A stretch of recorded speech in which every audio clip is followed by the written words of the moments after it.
नमस्कार, जय हिंद। स्वागत है आपका नाज़ एकेडमी एजुकेशन पर। उम्मीद है आप लोग सब ठीक होंगे और सेफ़ होंगे।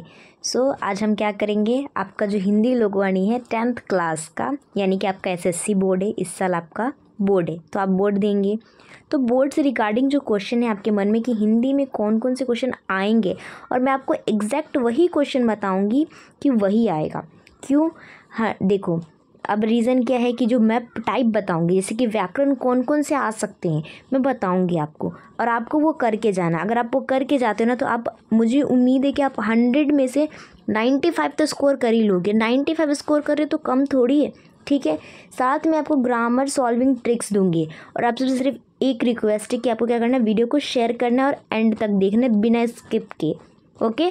और एक लाइक कर देना क्योंकि बहुत मेहनत लगी है इस वीडियो को बनाने में, ओके। सो स्टार्ट करते हैं। मेरे प्यारे प्यारे स्टूडेंट्स, तो मैं क्या कर रही हूँ आप लोग को ना ये बताती हूँ डायरेक्टली।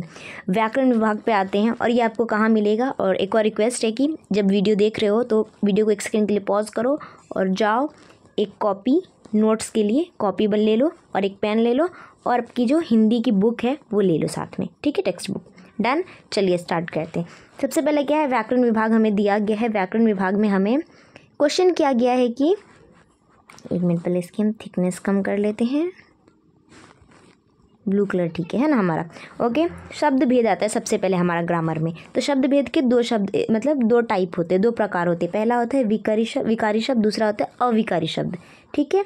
तो अविकारी शब्द जो है इनके बारे में तो हम और अच्छे से जानते हैं। क्रिया विशेषण अव्यय, संबंध सूचक अव्यय, या तो इसको संबंध बोधक अव्यय भी बोलते हैं, ठीक है। समुच्चय बोधक अव्यय, विस्मयादि बोधक अव्यय।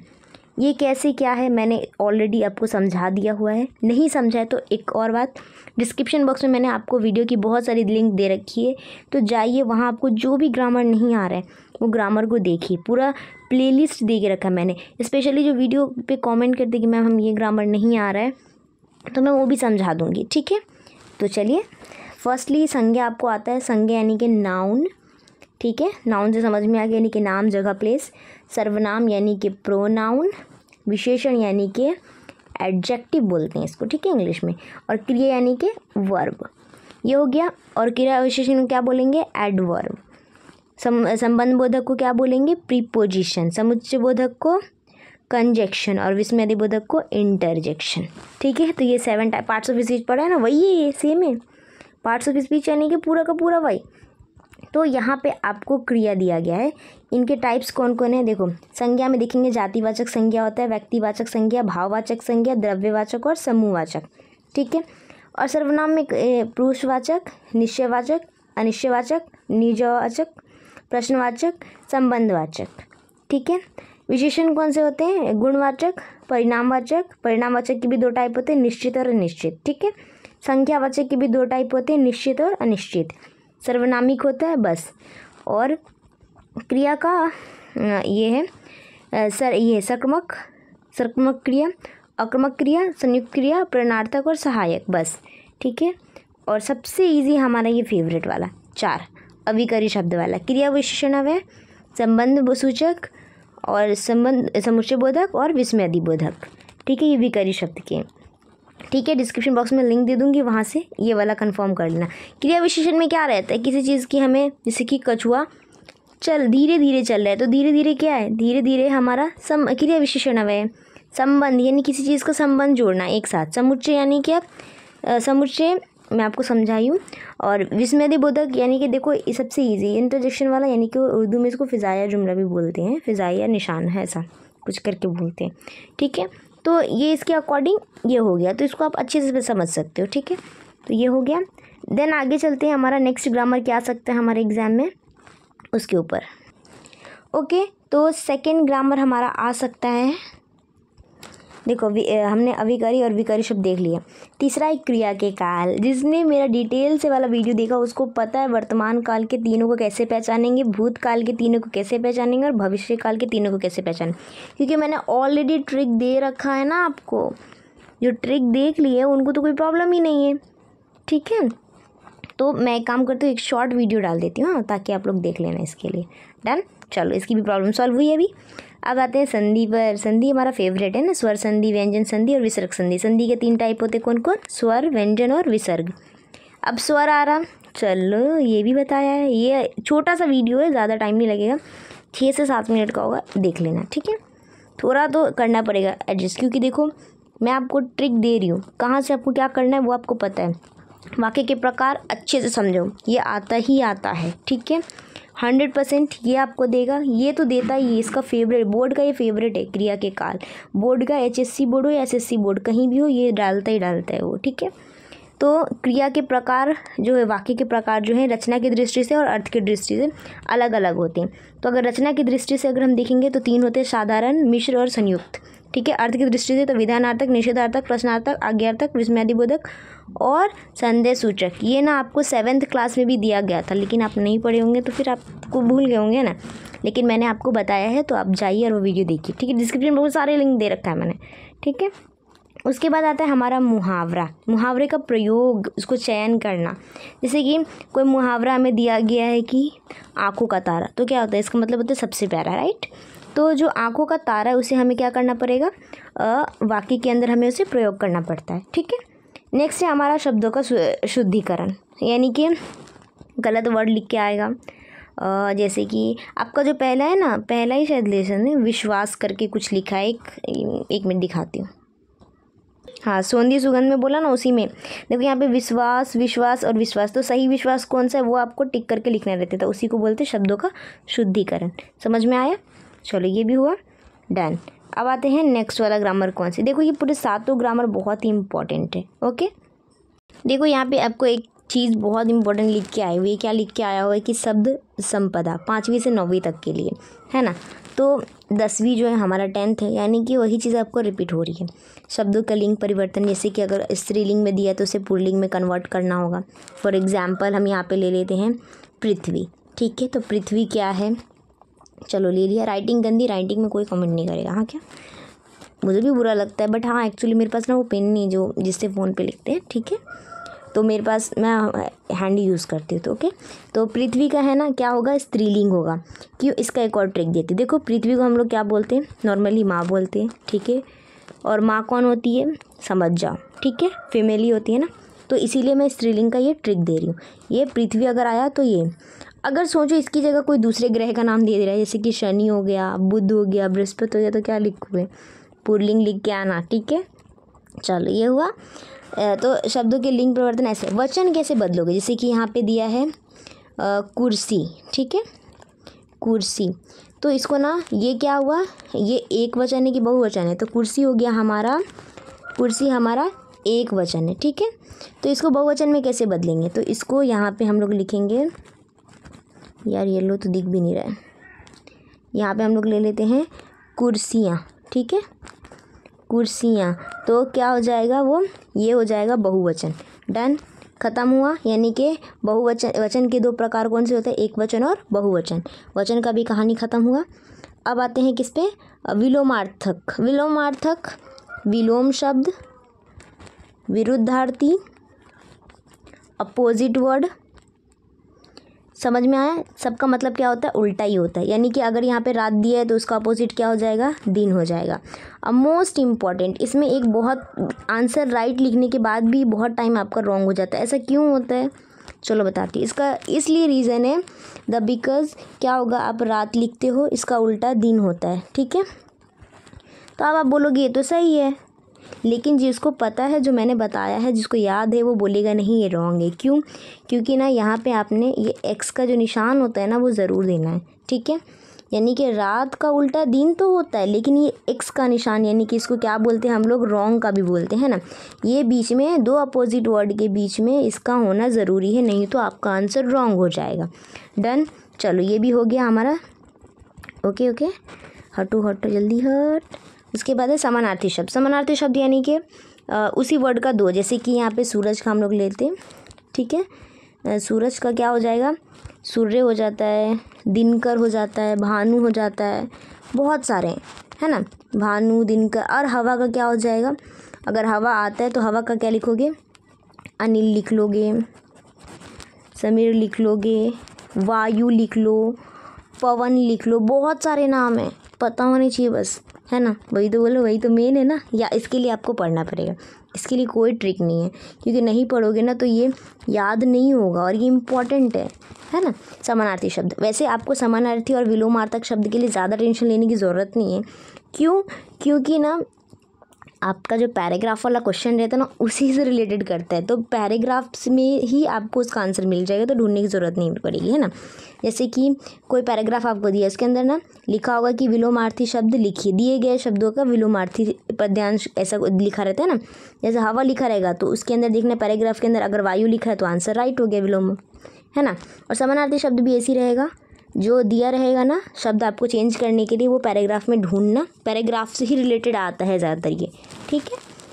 पर्यायवाची शब्द क्या होता है? पर्यायवाची शब्द का मतलब भी यही होता है, एक से ज़्यादा सेम नेम, ठीक है।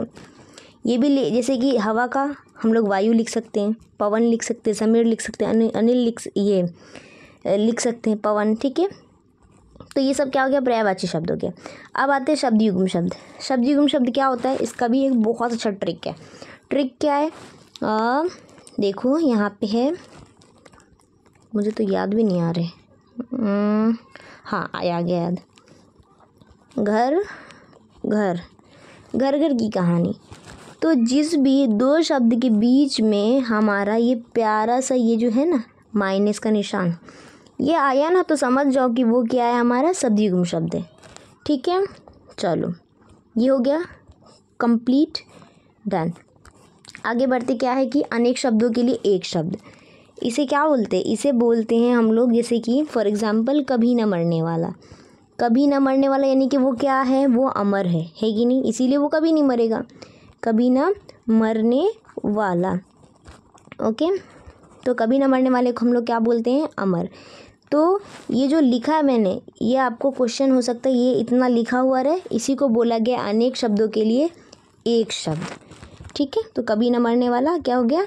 अमर हो गया, डन। तो ऐसा आपकी बुक में दिया हुआ है, टेक्स्ट बुक में चैप्टर के लिए जो चैप्टर है ना आपका, जो इसे दिया गया था सोंधी सुगंध, खोया हुआ आदमी, सफ़र का साथी, सिर दर्द, तो इन सब के नीचे ऐसे ही जो लेसन है आपकी, उसके नीचे ना आपको ये दिया हुआ था, काफ़ी सारे लेसन के नीचे है, तो अगर वीडियोस देखे होंगे तो उसके अंदर आपको मिल जाएगा, ठीक है।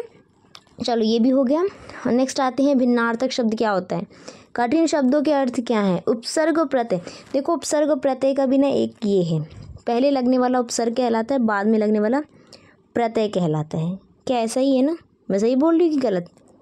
चलो आप लोग बताओ, ठीक है। कंफ्यूज नहीं होना, इसकी भी वीडियो डिस्क्रिप्शन में मिल जाएगी आपको, ठीक है। अब चलो उपसर्ग और प्रत्यय का भी एक ट्रिक दे देती हूँ। जैसे कि मैंने बोला उपसर्ग रहा पहले, तो यानी पहले अगर कोई चीज़ लगा है तो वो उपसर्ग है, बाद में लग रहा है तो वो प्रत्यय होगा। फॉर एग्जांपल यहाँ पे हम लोग लेते हैं सफल। सफल क्या हो गया? ये दिया हुआ है हमें सफल, इससे हमें बनाना है उपसर्ग और प्रत्यय। तो सफल क्या हो गया हमारा? सफल हो गया हमारा मूल शब्द, ठीक है। यहाँ पे लिख देती हूँ, हाँ, ओके।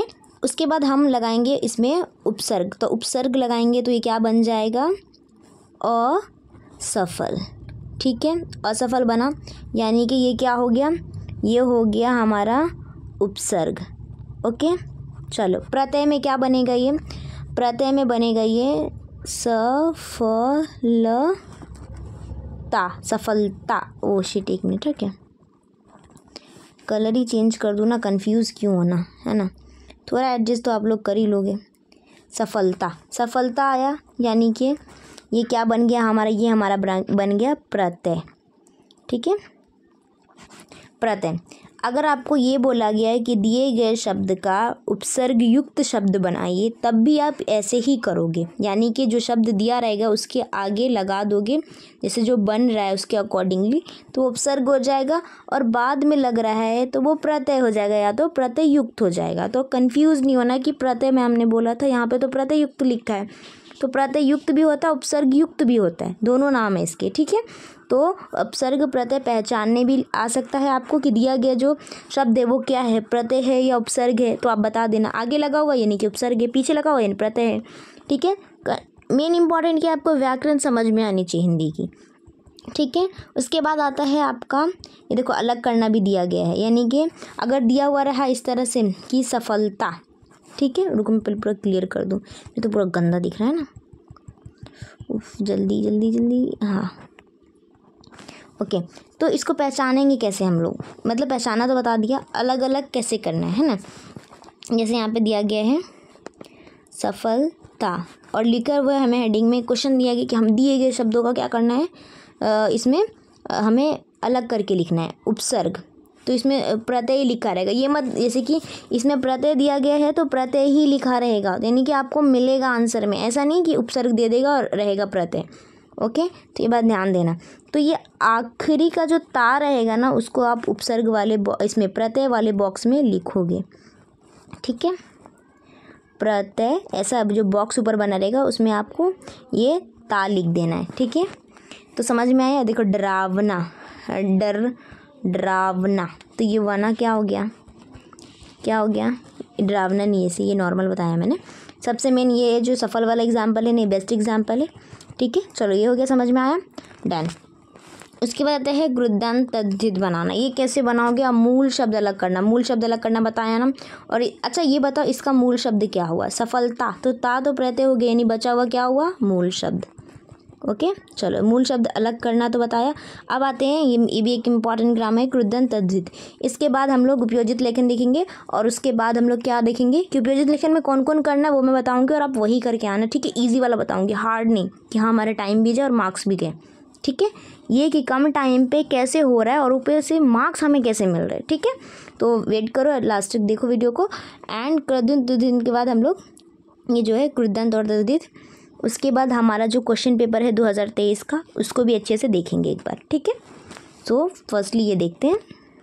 ओके, तो यहाँ पे देखो कृदंत और तद्धित शब्द दिया गया है। तो पहला है कृदंत, अगर आपको नॉर्मली आपको मूल शब्द दिया गया है मिलना, तो कृदंत लगाना है तो क्या हो जाएगा, मिलवाना, ठीक है, मिलने वाला, ठीक है, ये हो गया। दूसरा अगर ठहरना दिया तो क्या आ जाएगा कृदंत में, ठहराव आ जाएगा।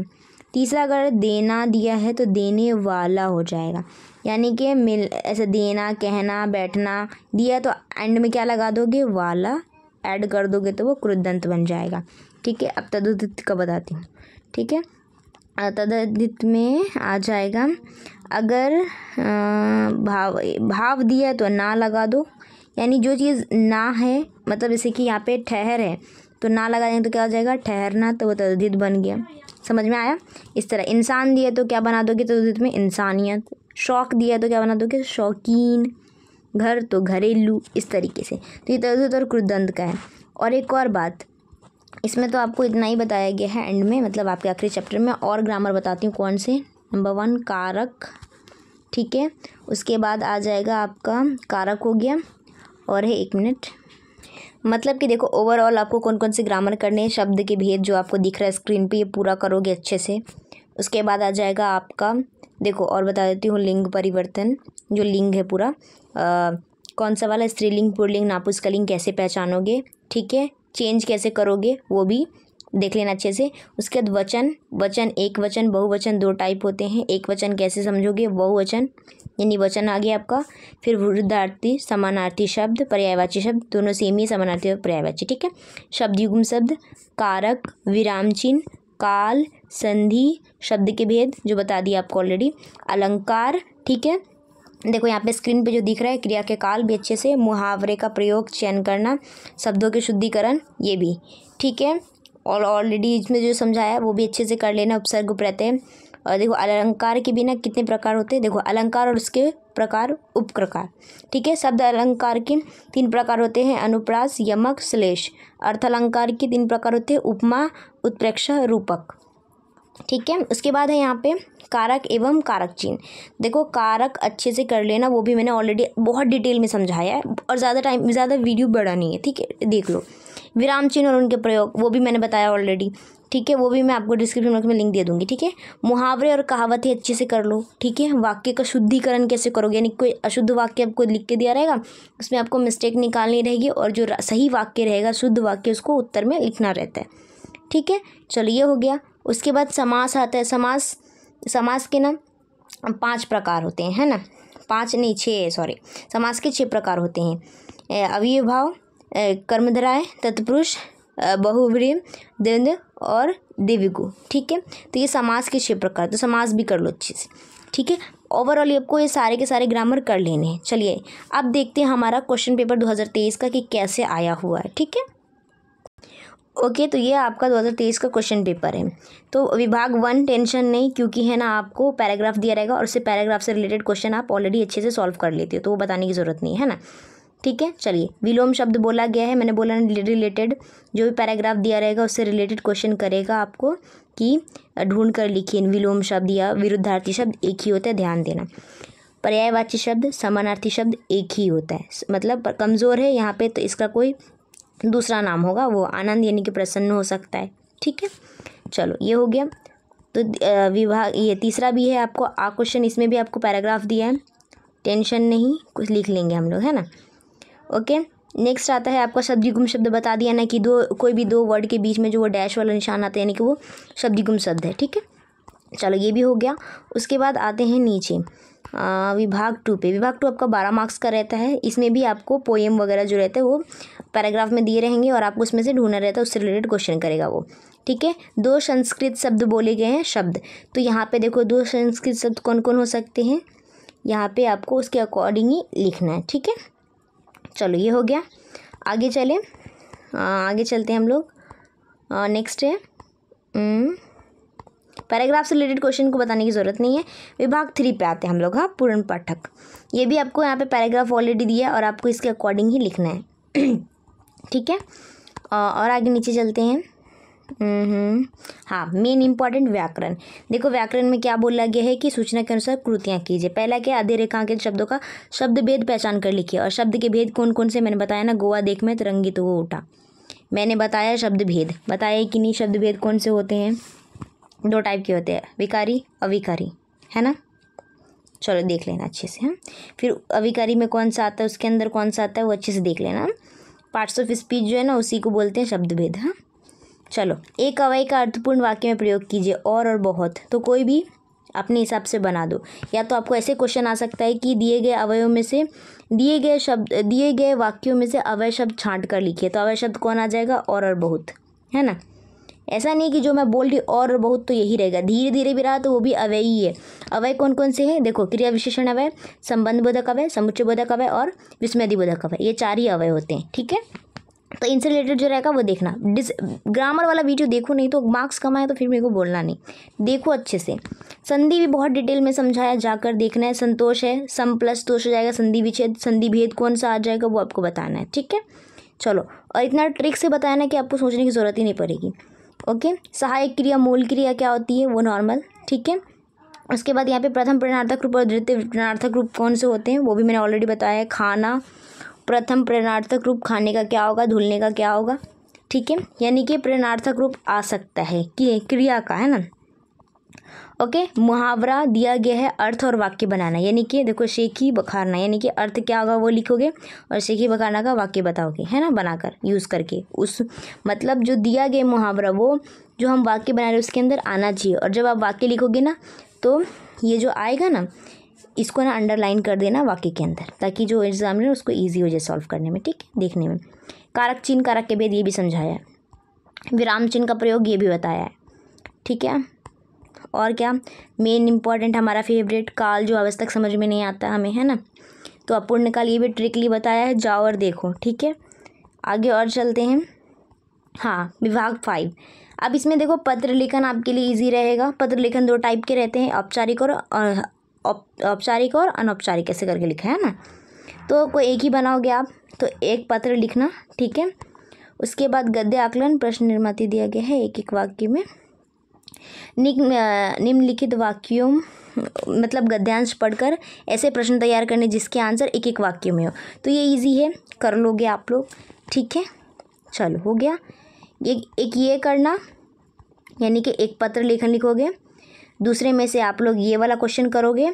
वृत्तांत लेखन के चक्कर में नहीं रहना, पहले बोल दे रही हूँ। ठीक है, कहानी लेखन लिखोगे इसके बदले। ठीक है, यानी कि औपचारिक अनौपचारिक में से आपके ऊपर डिपेंड करता है कि कौन सा पत्र लिखोगे। बट यहाँ पे जो दिया गया है दूसरा तो आपको ऑप्शन ही नहीं है ना, यानी कि उसमें से दूसरा वाला आपको खाली क्वेश्चन बनाना पड़ेगा।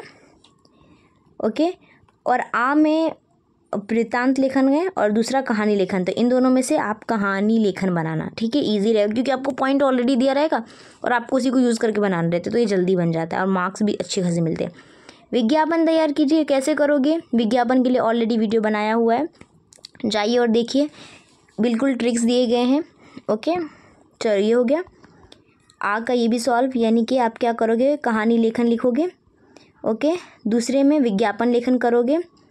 ये अगर आपको निबंध लेखन दिया गया है क्वेश्चन, तो तीनों में से किसी एक के ऊपर करना है। किसान की आत्मकथा, मेरा प्रिय खेल, पुस्तक प्रदर्शनी में 1 घंटा। अगर आपको इन तीनों के देखने हैं ना कि इन तीनों में से, मतलब ज़रूरी नहीं कि यही आएगा, हमको यही पूछेगा, कोई और विषय दे सकता है, कोई और टॉपिक दे सकता है, बट हाँ लिखना कैसे वो पता होना चाहिए। तो इन तीनों का भी ऑलरेडी मतलब मौजूद है वीडियो इस चैनल पे ऊपर, ठीक है। सो ये हो गया हमारा क्वेश्चन पेपर भी हमने देख लिया, सब ग्रामर भी देख लिया, राइटिंग स्किल यानी जो आखिरी जो हमारा है उपयोजित लेखन वाला है ना, उसे कैसे सॉल्व करना है वो भी बता दिया। कौन कौन सा करोगे जिससे आपके मार्क्स मिले अच्छे से, ठीक है। तो रचना विभाग यानी उपयोजित लेखन में 26 मार्क्स आप ऐसे ही लिखोगे, पत्र लेखन लिखोगे। ओके, तो कितना पत्र लेखन कितने मार्क्स का है, ये तो मार्क्स ही नहीं दिख रहा है यहाँ पे, ठीक है। पत्र लेखन लिखोगे। ओके, रचना, रुको मैं इसका ये बता देती हूँ कितने कौन कितने मार्क्स का होता है ना। ओके, तो जो आपका लास्ट वाला रहता है रचना विभाग वाला, तो उसमें है ना देखो कितना 26 मार्क्स का रहता है। तो पत्र लिखोगे तो 5 मार्क्स मिल जाएंगे पत्र पे।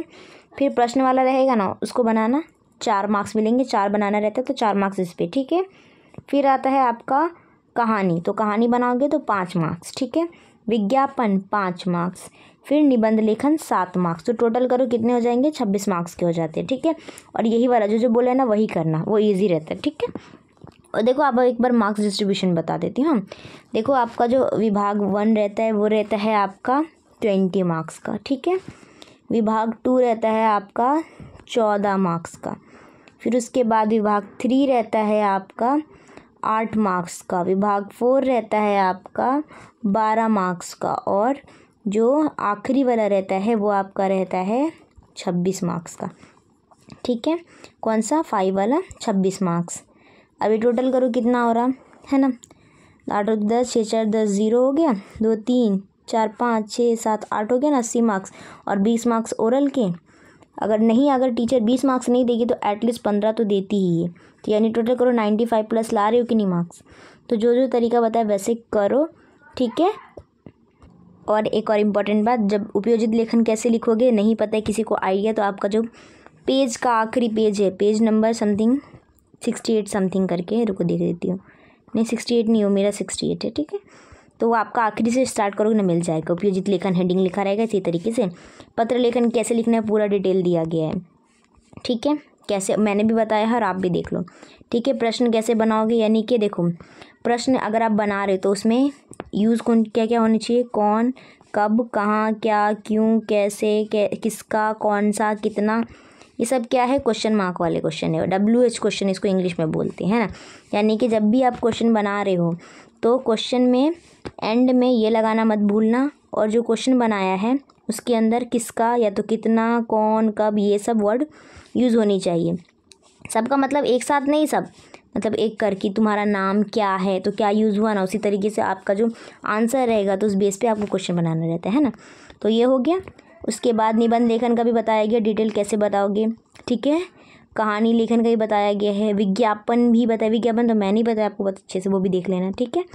चलो डिस्क्रिप्शन बॉक्स में सारे के सारे लिंक दे दूँगी मैं आपको, आराम से देख लेना। अभी टाइम है, देख लो, ख़त्म करो सारे ग्रामर को। इवन कुछ डाउट रहते तो चैट सेक्शन में लिख देना, मैं आपको बना दूँगी, वीडियो प्रोवाइड कर दूँगी, ठीक है। So all the very best for your board exam. और वीडियो क्या करना है, शेयर करना है बहुत ज़्यादा, है ना, सारे बच्चों तक पहुंचाना है इस वीडियो को, ताकि सबको अच्छे से अच्छे मार्क्स मिले, ठीक है। मैं होप करती हूँ आप लोग 95 के प्लस जाओ हिंदी में, ठीक है। चलिए bye bye and take care.